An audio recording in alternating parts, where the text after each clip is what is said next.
ಒಂದು ಮಾತು ಹೇಳಿದ್ರಿ, ಕೆಟ್ಟದ್ದು ಭಾಳ ಲಘು ಮನಸ್ಸು ಎಳಿತದ ಅಂತ. ಇವತ್ತಿಂದಲ್ಲ, ಯಾವತ್ತಿನ ದಿವಸ ಅದೇ ನ್ಯೂಸ್ ಪೇಪರ್ ತಗೋರಿ, ಒಂದು ಗ್ರೀನ್ ಇಂಕ್ ಪೆನ್ ಇಟ್ಕೋರಿ, ಒಂದು ರೆಡ್ ಇಂಕ್ ಪೆನ್ ಇಟ್ಕೋರಿ. ನೆಗೆಟಿವ್ ಸುದ್ದಿ ಏನಿರ್ತಾವ ಅದಕ್ಕೆ ರೆಡ್ ಮಾರ್ಕ್ ಮಾಡಿರಿ, ಪಾಸಿಟಿವ್ ಇರೋದನ್ನು ಗ್ರೀನ್ ಮಾರ್ಕ್ ಮಾಡಿರಿ. ಪೇಪರ್ ತುಂಬ ಕೆಂಪೆ ಕಾಣಿಸ್ತಾವೆ. ಮುಖ್ಯಮಂತ್ರಿಗಳಿಗೆ ನೆಗಡಿ ಆಗ್ಯದ, ಮೊದಲನೇ ಪುಟದಾಗೆ ಬರ್ತದೆ. ಒಬ್ಬ ಆಟೋ ರಿಕ್ಷಾ ಡ್ರೈವರ ಒಬ್ಬ ಹೆಣ್ಮಗಳು ಇಳಿದು ಹೋದ್ಲು, ಪರ್ಸ್ ಮರೆತು ಹೋಗಿದ್ಲು. ನೋಡಿದ್ರೆ ಒಳಗೆ 4 ಲಕ್ಷ ರೂಪಾಯಿದ ಆಭರಣ ಇತ್ತು. ಅವ ಹೋಗಿ ಹುಡುಕಿ ಕೊಟ್ಟು ಬಂದ. ಎಂದರೆ ಫಸ್ಟ್ ಪೇಜ್ದಾಗ ಬಂದದೇನಿದು, 8ನೇ ಪೇಜ್ ಕಡಿಕೆ ಬರೋದು. ಭದ್ರ ಪುಣ್ಯ ಅಂದ್ರೆ ಯಾಕೆ ಹಿಂಗಾತು? ಒಂದು ಮಾತು ಹೇಳ್ತೀರಿ ಸ್ನೇಹಿತರೆ, ಭಾಳ ಒಳ್ಳೆ ಪ್ರಶ್ನೆ ಕೇಳಿದ್ರು ಸ್ನೇಹಿತರು. ನನ್ನ ಸ್ನೇಹಿತ ಒಬ್ಬ ಇದ್ದಾನೆ ಶಿಕಾಗೋದಾಗ, ಅವನ ಹೆಸರು ಹೇಳ್ತೀನಿ, ಗೂಗಲ್ ಭಗವಾನ್ ಹೋಗಿ ಚೆಕ್ ಮಾಡ್ಬೋದು ನೀವು. ಲೇಸಿ ಹಾಲ್ ಅಂತ, LACEYHALL, ಲೇಸಿ ಹಾಲ್ ಅಂತ, ಸ್ಟೋನ್ ಬ್ರ್ಯಾಂಡೆಲ್ ಯೂನಿವರ್ಸಿಟಿ ಅಂತದಲ್ಲಿ. ಅದು ಸೈಕಾಲಜಿ ಪ್ರೊಫೆಸರ್. ಅವ ಹೋದ ವರ್ಷ ಅವ್ನಿಗೆ ರಾಷ್ಟ್ರಪತಿ ಪ್ರಶಸ್ತಿ ಬಂತವ. ಏನು ಮಾಡಿದವ? 12,000 ಮಂದಿನ ಆರಿಸಿದ. 6,000 ಮಂದಿ ಅಮೇರಿಕನ್ಸು, 6,000 ಮಂದಿ ಕೆನಡಿಯನ್ಸ್. ಎಲ್ಲರಿಗೂ ಒಂದು ಡೈರಿ ಕೊಟ್ಟ. ಆ ಡೈರಿ ಮಜಾ ಇತ್ತದು. ಪೇಜ್ ಇರ್ತದಲ್ಲ, ಮಧ್ಯದಲ್ಲಿ ಒಂದು ಗೆರೆ ಇತ್ತು. ಪ್ರತಿಯೊಂದು ಪೇಜ್ನ ಮೊದಲೊಂದು ಮಧ್ಯದಲ್ಲಿ ಗೆರೆ. ಅವ್ರಿಗೇನು ಹೇಳ್ದ, ಬೆಳಗ್ಗೆಯಿಂದ ರಾತ್ರಿ ತನಕ ದಿವಸ ಏನಾರೇ ಪಾಸಿಟಿವ್ ಆದರೆ ಧನಾತ್ಮಕವಾಗಿದ್ದರೆ ಎಡಗಡೆ ಬರೀರಿ, ಋಣಾತ್ಮಕ ಆಗಿದ್ದರೆ ಬಲಕ್ಕೆ ಬರೀರಿ, ಎಷ್ಟು ಬೇಕಾ ಡೈರಿ ಕೊಡ್ತೀನಿ ನಿಮ್ಗೆ ಅಂದ. ಅವ್ರು ಬರಬರೆದು ಕೊಟ್ಟರು. ಅದನ್ನು ತೊಗೊಂಡು ಕಂಪ್ಯೂಟರೈಸ್ ಮಾಡಿದ. 6 ವರ್ಷ ತೊಗೊಂಡು ಅವನ ಪ್ರಕಾರ ಪಬ್ಲಿಷ್ ಆದ ಪೇಪರ್ ಇದು. ಅವ್ನು ಹೇಳ್ತಾನೆ, 91% of the influences on us are negative. 10%, 20% ಅಲ್ಲ, 91% of the influences on us are negative. ಅದಕ್ಕೆ ಅವಾರ್ಡ್ ಬರಲಿಲ್ಲ ಅವಾಗ. ಅವ ಹಿಂದಿನ ಸಾಧಕರದೆಲ್ಲ ಲಿಸ್ಟ್ ಮಾಡಿದ. 91% ನೆಗೆಟಿವ್ ಇದ್ರೆ ಇನ್ನೂ ಸಾಧಕರು ಇದ್ದಾರಲ್ಲ, ಅವ್ರೇನು ಸಾಧಿಸಿದ್ರು? ಅವ ಹೇಳ್ತಾನೆ, ಯಾರು 91% ನೋಡ್ಕೊಂಡು ಹೋದ್ರು ಅವರೆಲ್ಲ ಕೊಚ್ಕೊಂಡು ಹೋದರು. ಯಾರು 91 ಇಲ್ಲ ಅನ್ನಂಗಿಲ್ಲ ಅವರು, ಅದೇ ನನ್ನ ಡಿಪಾರ್ಟ್ಮೆಂಟ್ ಅಲ್ಲದು. ದೋಸ್ ಹು looked at the 9% and followed, they became successful. ನಮ್ಮ ಮಕ್ಕಳಿಗೆ ಹೇಳಬೇಕಾದ್ದು, ಜಗತ್ತಿನಾಗ ಕೆಟ್ಟಿಲ್ಲ ಅಂತ ಹೇಳಬೇಡ್ರಿ, ಕೆಟ್ಟದದ ಕಣ್ಣಿಗೆ ರಾಚಿತದದು. ಅದಲ್ಲಪ್ಪ ನಿಂದು, ನೀನು ಜೀವನ ಚಲೋ ಆಗ್ಬೇಕಲ್ಲ. ಆಗಳ ಓದಿದ್ರಲ್ಲ ಮುನ್ನುಡಿ, ಅದು ಹೇಳ್ತೀನಿ. ಇದು ಯಾರ ಜೀವನ? ಮಕ್ಕಳಿಗೆ ಕೇಳಬೇಕು. ಸ್ವಂತದ್ದು ಬಾಡಿಗೆದು, ಸ್ವಂತದ್ದು ಹುಷಾರಾಗಿರ್ಬೇಕು. ನಾನು ಸ್ವಂತ ಮನೆ ಅಂದರೆ ಬಣ್ಣ ಹಚ್ತೀನಿ, ಚಲೋ ಸೋಫಾ ಹಾಕ್ತೀನಿ, ಮನೆಯನ್ನು ಕಸ ತೆಗೆದು ಹೊರಗೆ ಹಾಕ್ತೀನಿ ಅಲ್ಲ. ಮನೆಗೆ ಎಷ್ಟು ಮಾಡೋರು ಜೀವನಕ್ಕೆ ಹೆಂಗೆ ಮಾಡ್ಕೋಬೇಕು? ಮನಸ್ಸು ಸ್ವಚ್ಛ ಇಟ್ಕೋಬೇಕು, ಕಸ ತೆಗೆದು ಹೊರಗೆ ಹಾಕಬೇಕು. ಬರೀ ಕಸ ತುಂಬಿಕೊಂಡ್ರೆ ಏನಾಗ್ತದೆ? ಜೀವನ ಕಸದ ಗುಂಡೆ ಆಗ್ತದೆ ಅಲ್ಲ. ಮಕ್ಕಳಿಗೆ ಹೇಳಬೇಕಾದ ಆಯ್ಕೆ ನಿಂದಪ್ಪ, ಇದು ನೀನು ಜೀವನ ಚಲೋ ಆಗ್ಬೇಕಲ್ಲ. ಕೆಟ್ಟದಿಲ್ಲ ಅಂತ ಹೇಳಂಗಿಲ್ಲ, ಅದ ಇದ್ರ ಕಡೆ ಗಮನ ಕೊಡು ಸ್ವಲ್ಪ. ಅವ ಹೇಳ್ತಾನೆ, ಯಾರ್ಯಾರು 9% ನೋಡ್ಕೊಂಡು ಹೋದ್ರೆ ಅವ್ರು ಎಲ್ಲರೂ ಸಾಧಕರಾದರು ಅಂತ. ಅದರಿಂದ ಜಗತ್ತಿನಾಗ ಕೆಟ್ಟದದ ಸರ್, ತಪ್ಪಿಸ್ಲಿಕ್ಕೆ ಸಾಧ್ಯ ಇಲ್ಲ. ಅದಕ್ಕೆ DVG ಹೇಳ್ತಾರೆ, ರಾಮನಿದ್ದಂದು ರಾವಣನೊಬ್ಬನಿದ್ದನಲ್ಲ.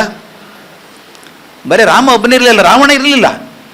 ಮತ್ತು ಇನ್ನೊಂದು ಮಹಾಭಾರತದಾಗ ನೋಡ್ರಿ, ಪಾಂಡವರು 5 ಮಂದಿ, ಕೌರವರು 101 ಮಂದಿ. ಯಾವಾಗಲೂ there is a large number towards the negative thing, but finally you should tell them it the positivity which wins, not the large number. ಭಾಳ ಚಲೋ ಪ್ರಶ್ನೆ ಕೇಳಿದ್ರು, ಸೊಲ್ಯೂಷನ್ ಕೊಡ್ತೀನಿ ನಾ. 53 ವರ್ಷ ಆಯ್ತು ಮಾಸ್ತರ್ಕಿ ಮಾಡ್ಲಿಕ್ಕೆ ಹಚ್ಚಿ. ನಾನು 72ನೇ ಇಸ್ವಿಗೆ ಶುರು ಮಾಡೀನಿ, ಇನ್ನೂ ನಿಂತಿಲ್ಲ. ಕರೆಕ್ಟ್ ಹೇಳ್ತೀನಿ. ಭಗವದ್ಗೀತಾದಾಗ ಒಂದು ಶ್ಲೋಕ ಅದ, ಕರ್ಮಣ್ಣೇ ವಾಧಿಕಾರಸ್ತೆ ಮಾ ಫಲೇಶು ಕದಾಚನ. ಕರ್ಮ ಮಾಡೋದು ನಿನ್ನ ಕೆಲಸ, ಫಲದ ಬಗ್ಗೆ ತಲೆ ಕೆಡಿಸ್ಕೋಬೇಡ. ಮಂದಿ ಭಾಳ ತಪ್ಪು ತಿಳ್ಕೊತಾರೆ ಇದನ್ನು. ಅಲ್ರಿ ಪಗಾರ ಬೇಡ ನಮಗೆ, ಹಾಗೆ ಕೆಲಸ ಮಾಡೋದ? ಪಗಾರ ಬರ್ತಂದು ಕೆಲಸ ಮಾಡ್ತೀವಿ, ಫಲ ಇಲ್ಲದೆ ಕೆಲಸ ಹೆಂಗೆ ಮಾಡ್ತಾರೆ? ಮಾರ್ಕ್ಸ್ ಬರಲಾರ್ದು ಓದೋದು ಯಾಕೆ ನಾವು? ಮಾರ್ಕ್ಸ್ ಬೇಕಲ್ಲ ಮುಂದಿನ ಕೋರ್ಸಿಗೆ ಹೋಗಲಿಕ್ಕೆ. ಭಗವದ್ಗೀತಾ ಮಾತದಲ್ಲ. ಅದೇನು ಹೇಳ್ತದೆ, ನೀನು ಕರ್ಮ ಸರಿಯಾಗಿ ಮಾಡಪ್ಪ, ಫಲದ ಬಗ್ಗೆ ಕಾಳಜಿ ಮಾಡಿ ಬಂದೇ ಬರ್ತದೆ ಅದು. ನಾನು ಡ್ರೈವಿಂಗ್ ಸರಿಯಾಗಿ ಮಾಡ್ತಿದ್ದೆ ಅಂದರೆ ಕರೆಕ್ಟಾಗಿ ಲಕ್ಷ್ಯ ಕೊಟ್ಟು ಎಡಗಡೆ ಹೋಗಿ ಕರೆಕ್ಟಾಗಿ ಡ್ರೈವ್ ಮಾಡ್ತಿದ್ದೆ, ರೂಲ್ಸ್ ಎಲ್ಲ ಫಾಲೋ ಮಾಡ್ತಿದ್ದೆ ಅಂದರೆ ಗ್ಯಾರಂಟಿ ಊರು ಮುಡ್ತೀನಿ ನಾನು. ಗಾಡಿ ಓಡಿಸೋಕೆ ಆ ಕಡೆ ನೋಡಿ ಈ ಕಡೆ ನೋಡಿದ್ರೆ ಗ್ಯಾರಂಟಿ ಆ್ಯಕ್ಷನ್ ಮಾಡ್ಕೋತೀನಿ. ನನ್ನ ಕರ್ಮ ಮಾಡೋದನ್ನ ಚಲೋತ್ನಾಗ ಮಾಡು, ಮಾರ್ಕ್ಸ್ ತಾನಾಗೆ ಬರ್ತದೆ. ಮಾರ್ಕ್ಸ್ ತಲೆ ಓದೋದು ಬೇಡ, ಚಲೋತ್ನಾಗ ಓದಿದ್ರೆ ಮಾರ್ಕ್ಸ್ ಬರ್ತದೆ. ನಾವು ರಾಂಗ್ ಇಂಪ್ರೆಷನ್ ಮಾಡ್ತೀವಿ, ಮಾರ್ಕ್ಸ್ ಬರಬೇಕಾದ್ರೆ ಓದು ಅಂತೀವಿ ನಾವು. ಅದಲ್ಲ, ನೀ ಚಲೋತ್ನಾಗ ವಿಷಯ ತಿಳ್ಕೊ, ವಿಷಯ ಚಲೋತ್ನಾಗ ತಿಳ್ಕೊಂಡಿದ್ರೆ ಮಾರ್ಕ್ಸ್ ಯಾಕೆ ಬರೋದಿಲ್ಲ? ಅಂದೇ ಬರ್ತದೆ. ಹುಡುಗರಿಗೆ ಹೇಳಬೇಕಾದದು, Focus on the study, marks is the result. Okay. If you focus only on the result, your preparation will be flawed. Okay. Krishna ಅರ್ಜುನ್ಗೆ ಅದೇ ಹೇಳ್ತಾನೆ, ನೀ ತಲೆ ಕೆಡಿಸ್ಕೊಬೇಡೋ, ನೀನು ಬಾಣ ಬಿಡು, ನಿನ್ನ ಕೆಲಸ ನೀನು ಸರಿಯಾಗಿ ಮಾಡು ಅಂದ್ರೆ ಗೆದೀತಿ. ಬಾಣ ಬಿಡುವ ಆ ಕಡೆ ಈ ಕಡೆ ನೋಡಿದ್ರೆ ಬಾಣ ಎಲ್ಲಿ ಹೋಗ್ತಾವ. ಅದೇ ಮಕ್ಕಳಿಗೆ ಹೇಳಬೇಕಾದದ್ದು ಕರ್ಮಣ್ಣೇವ ಅಧಿಕಾರ. ನಿನ್ನ ಕೆಲಸ ನೀನು ಸರಿಯಾಗಿ ಮಾಡಪ್ಪ, ನಿನ್ನ ಸಿಲೆಬಸ್ ಏನದ, ಪಾಠ ಏನು ಕೊಟ್ಟಾರ ಚಂದಾಗಿ ತಿಳ್ಕೊ. If you know the whole subject as good as the back of your hand, how can you not get the marks? Is essential. ಅದಕ್ಕೆ ನಾವು ಮಕ್ಕಳಿಗೆ ಹೇಳಬೇಕಾದದ್ದು ಅಭ್ಯಾಸ ಚಲೋ ಓದಪ್ಪ, ನೀನು ವಿಷಯ ಚಲೋ ಅಂತ ತಿಳ್ಕೊ. ನಾನು ಸ್ಟೂಡೆಂಟ್ ಒಬ್ಬಳು, ಆಕೆ ಹೆಸರು ಹೇಳ್ತೀನಿ, ರೇಖಾ ಎಸ್ ಅಂತ. ನಾ ಯಾವ ಕಾಲೇಜಿನ ಪ್ರಿನ್ಸಿಪಲ್ ಆಗಿದ್ದೆ, ಆಕೆನೂ ಅದೇ ಕಾಲೇಜ್ ಪ್ರಿನ್ಸಿಪಲ್ ಅಲ್ಲ, ನನ್ನ ಸ್ಟೂಡೆಂಟ್ ಆಕೆ. ಆ ಹುಡುಗಿ BSc ಬಂದಾಗ ಹೇಳಿದೆ, Rekha you should get first rank to Bangalore university. ನಕ್ಕಳಕ್ಕೆ ನಾನು PUCಯಾಗೆ 70% ಅದ ಸರ್, ಡಿಗ್ರಿ ಹೆಂಗೆ ಬರ್ತದೆ ನನ್ನ ರ್ಯಾಂಕು ಒಂದು. I am not talking of history, I am talking of the future. I and you should work together, you should get first rank. ಓದ್ಕೊಂಡು chemistry ಚಲೋತ್ನಾಗ ಓದು. ಈ ಇಡೀ ನಮ್ಮ ಪರೀಕ್ಷೆ ಇಟ್ಟು ಈಸಿ ಅವರಿ madam, it is so difficult to fail in the examination. ಪ್ರಯತ್ನ ಮಾಡಿದ್ರು ಫೇಲ್ ಆಗ್ಲಿಕ್ಕೆ ಸಾಧ್ಯ ಅಂತ ಸುಲಭ. ಮತ್ತು ಏನು ಜೀನಿಯಸ್ ಇಲ್ಲ, ಹಿಂದಿನ 5 ವರ್ಷ ಕ್ವಶನ್ ಪೇಪರ್ ಓದಿದ್ರೆ ನೀವು ಫೇಲ್ ಆಗೋ ಸಾಧ್ಯ ಇಲ್ಲ, unless you are determine to fail. ಅದು ಹೇಳ್ತೀನಲ್ಲ ಸರ್, ಇರೋ ಸಿಲೆಬಸ್ ಒಂದು ಇಷ್ಟು ಇರ್ತದೆ, ಅದನ್ನು ಥರೋ ಓದ್ರಿ. ಎಲ್ಲೂ each corner of the syllabus ಇಡೀ ವರ್ಷ ಕೊಟ್ಟಾರ್ರಿ. ಖರೆ ಹೇಳಿ ನಾನು, ಮೇಡಮ್ ಇಲ್ಲಿದ್ದಾರೆ, 1 ವರ್ಷ ದಂಡ ಅದು, 3 ತಿಂಗಳದಾಗ ಮುಗಿದು ಹೋಗ್ತದೆ ಓದಿದ್ದೆಲ್ಲ ಸರಿಯಾಗಿ ಓದಿದ್ರೆ. ಆದರೆ ಅದನ್ನು ಗಟ್ಟಿಯಾಗಿ ಓದಿ ಪ್ರತಿಯೊಂದು ಸಿಲೆಬಸ್ ಮೂಲೆ ನಿಮಗೆ ಚಲೋ ಗೊತ್ತಿತ್ತಂದ್ರೆ ಯಾಕೆ ಮಾರ್ಕ್ಸ್ ಬರೋದಿಲ್ಲ? ನಾವೊಂದು ಹೇಳ್ಕೊತೀನಿ ಅಂತಲ್ಲ, ನಂದೊಂದು ನನ್ನ ತಲೆನೇ ಬರೋಬರಿ ಇಲ್ಲ, ಏನೋ ವಿಚಿತ್ರದ ಮ್ಯಾನುಫ್ಯಾಕ್ಚರಿಂಗ್ ಡಿಫೆಕ್ಟ್ ಅದು. ನಾನೊಂದು ಹಠ ತೊಟ್ಟಿದ್ದೆ, ಪರೀಕ್ಷೆ ಹಿಂದಿನ ದಿವಸ ಓದೋದಿಲ್ಲ ಅಂತ. ಹಠ ಅದು, ಹುಚ್ಚು ಹಠ ಇರಬೇಕದು. MSc ತನಕ ನಾನು ಪರೀಕ್ಷೆ ಹಿಂದಿನ ದಿವಸ ಓದಲಿಲ್ಲ. ಕೆಲವರು ಪರೀಕ್ಷೆ ಹಾಲ್ ಹೋಗೋ ತನಕ ಓದ್ಕೋತ ಹೋಗ್ತಿರ್ತಾರೆ, ಮುಂದವ್ರು ಹಾಕೋತ.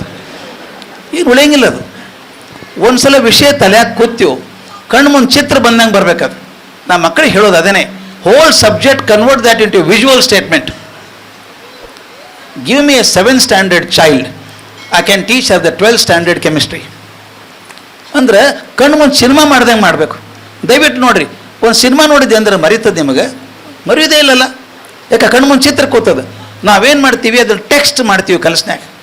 ನೀವು ವಿಷಯ ಪೂರ್ತಿ ವಿಜುವಲ್ ಮಾಡಿ ಕೂಡಿಸ್ಬಿಡ್ರಿ, ಅವರಿಗೆ ಸಿನಿಮಾ ನೋಡ್ದಂಗೆ ನೋಡ್ತಾರೆ. ಮಾರ್ಕ್ಸ್ ಯಾಕೆ ಬರೋದಿಲ್ಲ? ಅದಕ್ಕೆ ನಾ ಹೇಳೋದು, don't focus on the marks, focus on the learning of the subject thoroughly. The marks is the result of it. ಅದನ್ನೇ ಕರ್ಮಣ್ಯೇವ ಅಧಿಕಾರ ಮಾ ಫಲೇಶು, ಫಲದ ಬಗ್ಗೆ ತಲೆ ಕೆಡಿಸ್ಕೊಳ್ಳೋದು ಬೇಡ ಅಂತ ಮಾಡಿರಿ ಮೇಡಮ್. ಮಾರ್ಕ್ಸ್ ಬೇಕು, ನಾನು ಹೇಳ್ತೀನಿ, ಆದರೆ ಮಾರ್ಕ್ಸ್ಗೋಸ್ಕರ ಹೊಡೆದಾಡೋದು ಬೇಡ, ನಾಲೆಜ್ಗೋಸ್ಕರ ಹೊಡೆದಾಡೋಣ. Thank you sir.